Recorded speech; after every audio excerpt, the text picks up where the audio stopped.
नमस्कार दोस्तों, मैं राजेंद्र कुमार एबीटीवी न्यूज चैनल से। आज हम समालका पहुंचे हैं और यहाँ पर समालका के टिकट की दावेदारी जिस तरीके से चल रही है, आज भाई विजेंद्र सिंह के लिए जो है रामपाल सिंह जी, जो कि भाजपा के कार्यकर्ता हैं, वो उनके साथ में हैं और ग्रामीण क्षेत्र से जो है वो जुड़े हुए हैं। तो आइए आज हम उन्हीं से बातचीत करने का प्रयास करेंगे कि भाई विजेंद्र सिंह जी को भाजपा से कहां तक टिकट मिलने वाली है और किस तरीके की दावेदारी जो है वो जता रहे हैं। सर नमस्कार। नमस्कार। सबसे पहले तो मैं जानना चाहूंगा, रामपाल जी, आप भाई विजेंद्र सिंह के ग्रामीण क्षेत्र से हैं और काफी लंबे से समय से जुड़े हुए हैं। क्या आपको लग रहा है कि वो विजेंद्र सिंह जिस तरीके से टिकट मांग रहे हैं, तो क्या उनकी टिकट होने वाली है और जनता के बीच में आप किस तरीके का संदेश देना चाहेंगे? नमस्कार। पहले तो आपके सभी दर्शकों को मेरा नमस्कार। और रही बात विजेंद्र सिंह जी की, भाई विजेंद्र सिंह आटा की, भाई विजेंद्र सिंह आटा एक ईमानदार और कर्मठ और साफ छवि के इंसान है। आज तक उन्हीं का किसी शहर में, गांव में, कहीं किसी प्रकार की कोई भी ऐसी बात नहीं है जो उनके विरुद्ध हो। और वो काफी समय से 25 साल से लगभग प्रयास कर रहे हैं, लोगों की सेवा कर रहे हैं हल्के के लिए। उनका सबसे बड़ा ध्येय रहता है गौ माता की सेवा करना। उन्होंने संजौली गांव में गौशाला खुलवा रखी है और सभी गौशालों में अच्छा योगदान देते हैं और बच्चों के खेल कूद के लिए ज्यादा रुझान रखते हैं। उन्होंने मैराथन कराई है लगातार कई साल यहाँ समालका में, बहुत बड़ी बड़ी स्केल पे। और छोटे छोटे बच्चों को प्रोत्साहित करते हैं, नशे से दूर रहे। काफी उनके बारे में जितना गए उतना कम है जी। और उनके लिए सबसे अच्छी बात यह है, वो सभी को एक समान सोचते हैं। कोई पार्टी से है या उनके पास एकदम आया है, वो निष्पक्ष बात करते हैं, चाहे अपना हो पराया हो। जो सही है तो सही है और गलत है तो गलत है उनके लिए। जी। ऐसे ही सोच तो रखते हैं। मैं ये जानना चाहूंगा भाई, जिस तरीके से विजेंद्र सिंह जी आटा जी हैं, जो कि विधायक के एक समाज सेवक है, हाँ। और समाज सेवी के साथ साथ उनको राजनीतिक में क्यों आना पड़ रहा है, क्या उद्देश्य को लेकर के आ रहे हैं, जनता की समालका की जनता को वो क्या सौगात देना चाहते हैं, क्षेत्र के विकास में क्या अपनी महत्वपूर्ण भूमिका निभाना चाहते हैं। और साथ में मैं एक चीज और भी जानना चाहूंगा कि जिस तरीके से विजेंद्र सिंह आटा जी जो है वो खेल के मैदान में लोग काफी रुचियां रखे हैं, लोगों को जो आज की युवा पीढ़ी है उनको बड़ा मार्गदर्शन देने का काम करते हैं। तो क्या आपको लगता है कि जिस कसौटी के साथ में वो समाज सेवा कर रहे हैं, क्या वो राजनीतिक में भी परिपक्व होकर के जो है उस काम को करेंगे? हाँ, वो बिल्कुल अपनी जो वो कहते हैं वो करते हैं और वो अपनी जबान पे खरे होते हैं। जैसे वो अब सेवा कर रहे हैं, उनका ध्येय ये है, अगर हमारे हाथ में पावर होगी तो उससे भी और बेहतर अच्छा कर पाएंगे वो समाज के लिए। जी। और उनकी बात है जैसे भाई राजनीति में आने का क्या ध्येय है। राजनीति में आने का सिर्फ एक ही ध्येय है, जो हम बगैर पावर के काम नहीं कर सकते, वो पावर राजनीति में आके हम कर सकते हैं लोगों के लिए अच्छा।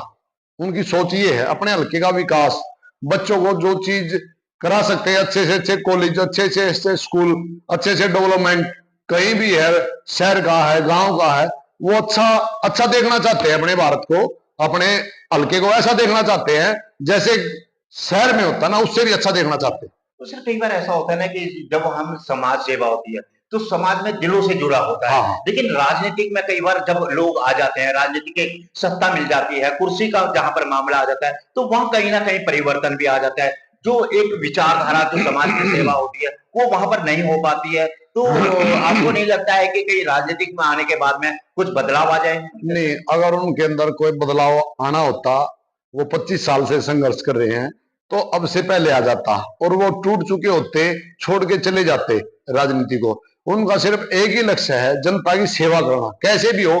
अगर पार्टी उनको टिकट से नवाजती है तो वो उसी खरी कसौटी पे उतरेंगे जो उनके मन की बातें हैं, जो अब तक वो कर रहे हैं।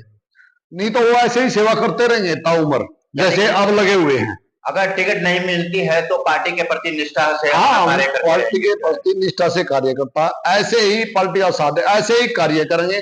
उनका सिर्फ एक ही लक्ष्य है, अपने हल्के का, अपने बच्चों का, अपने इसका जो आने वाली पीढ़ी है उनको अच्छा देखना, अच्छी लाइन पर लगाना, गौ माता की सेवा करना। और उन्होंने 8, 10, 15 गांव में सिलाई सेंटर चला रखे हैं। अभी से नहीं, काफी सालों से, 10, 15 सालों से सिलाई सेंटर जो अपने आप चला रहे हो। अपने पास से करते हैं, उनका देन माँ जो भी करते हैं।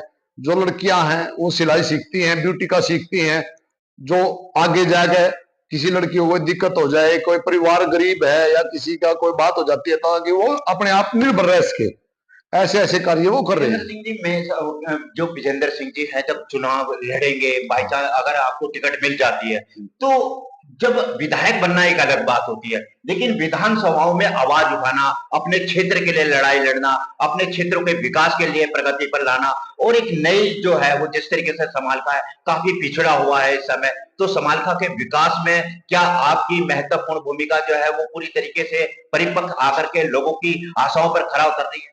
हाँ बिल्कुल, वो बिल्कुल जैसे उनके आगे नाम के आगे लिखा भाई विजेंद्र सिंह आटा, जी। तो वो भाई बन के रहेंगे, ना कि एक नेता बन के। वो भाइयों जैसी लड़ाई लड़ेंगे संसद में भी इनके लिए, अपने हल्के के लिए। हल्के के लिए हाँ, लड़ाई। तत्पर रहेंगे और बढ़ चढ़ कर वो हल्के की सेवा कर रहे हैं, वो अपनी बात से नहीं मैं फिरेंगे। एक चीज और भी जानना चाहूंगा, क्योंकि विधानसभा बिल्कुल नजदीक आ चुके हैं, चुनावों की प्रक्रिया सभी जो है वो पार्टी के कार्यकर्ता जो है वो दमदार तरीके से चुनाव मैदान में उतर रहे हैं। ऐसे में क्या आपको लगता है कि भाजपा इस बार जो है वो कांग्रेस को टक्कर दे पाएगी? टक्कर, टक्कर क्यों दे भाई? कांग्रेस का तो मान लो, भाजपा और कांग्रेस का जो अभी ग्राफ चल रहा है, टक्कर टक्कर नहीं, बहुत कुछ होएगा, समय आने दो। जैसे भाई साहब को टिकट हो जाता है, तो भाई साहब के क्षेत्र में गलैंड गोत्र है भाई साहब का, और गलैंड गोत्र के 7 गांव हैं समालखा में। जी। समालखा में 7 गांव हैं, जिसकी लगभग 30,000 वोट हैं गलैंड गलैंड उनके परिवार की, एक परिवार की, और 5 गांव उनके भाईचारे के हैं, जो लगभग यहां से तय करते हैं सीट को। समालखा में कुछ जाति विशेष वर्ग भी बना हुआ है, जैसे जाति गुज्जर, विशेष। जैसे गुज्जर समाज है, और ये है गुज्जर समाज कंधे से कंधा मिला के 10 साल से भाई साहब के साथ लगा हुआ है, और इनका इनको लगा हुआ है, और इनको जातिवादी से कोई मतलब नहीं, इनको काम से मतलब है। काम करना इन्होंने अपने, अच्छा काम करना, अच्छा काम होना चाहिए, आप करोगे, आपके साथ खड़े हैं, वो खुद तो करते ही हैं। जैसे अभी पीछे मनोहर लाल जी आए थे, उन्होंने बहुत अच्छी जनसभाएं करी, रैलियां करी, उन्होंने सभी ने अपने भाई बात बताओ किसको क्या, उनका एक ही ध्येय है जी, फ्लाईओवर के नीचे बच्चों के लिए लैट्रिन बाथरूम की सुविधा होनी चाहिए समालखा में, बिल्कुल अच्छी तरीके से, प्रॉपर तरीके से। सर, मैं एक चीज रामपाल जी, मैं आपको एक और लास्ट में सवाल पूछना चाहूंगा। जहां पर मनोहर लाल खट्टर जी थे वो सिद्धांतवादी थे, ये और नायब सिंह सहनी जी जो है वो दिलों की धड़कन है, दोनों में एक परिवर्तन है, तो आप क्या मानते हैं कि सिद्धांतवादी ज्यादा होना चाहिए या लोगों की दिलों की धड़कन होना चाहिए? देखो, इसमें दोनों चीज हैं। सिद्धांत भी अपने जो सिद्धांत होते, जो सत्य के मार्ग पे चलेगा, वो तो आदमी के अंदर वैसे ही होना चाहिए, और लोगों की दिल की धड़कन भी मरना चाहिए। धड़कन मनो अच्छे काम करके, अच्छे रचनात्मक कार्य के। जी बिल्कुल, धड़कन मनो उनके दिल में वास करके, उनकी बातों पे खड़े उतर के। धड़कन ऐसी होनी चाहिए ताकि आप दिल्ली बैठे हो, मैं संभाल बैठा हूं, मेरे दिल में आप धड़को, मेरे को याद करो, जी। अरे भाई बहुत अच्छा है, ये होती है धड़कन। तो अब आखिर में हमारे लोगों से क्या अपील करना चाहेंगे चुनाव के प्रति जो है, हम और समालखा की जनता को क्या कहना चाहेंगे? हम सम लोगों को यही अपील करना चाहेंगे, समालखा हल्के में जैसे विकास पार्टी का हमारा 2 बार यहां से मर नहीं पाया टिकटार्थी, और अब की बार सभी मिलजुल कर एक हो गए, इकट्ठे हो गए, पार्टी को यहां से जीत दिलाए, ताकि हमारे हल्के के विकास में, प्रगति में कोई भी रुकावट ना आए, और पार्टी का साथ सर, दें। मैं लास्ट में एक सवाल और भी थोड़ा सा जानना चाहूंगा, क्योंकि अब समालखा से कांग्रेस के जो है वो चुनाव जीते हुए हैं, ऐसे में क्या आप जो है वो टक्कर उनको दे पाएंगे? ऐसा है, ज्यादा बड़ी बात तो होनी नहीं चाहिए, पर जिस हिसाब से भाई साहब प्रयास कर रहे हैं 25 साल से, और वही आप वाली बात है, दिलों की धड़कन, ये लोगों के दिलों में बसते हैं। जी। ये 10 बजे, सुबह 10 बज के 1 मिनट पे एक तरफा कर देंगे अपनी सीट को।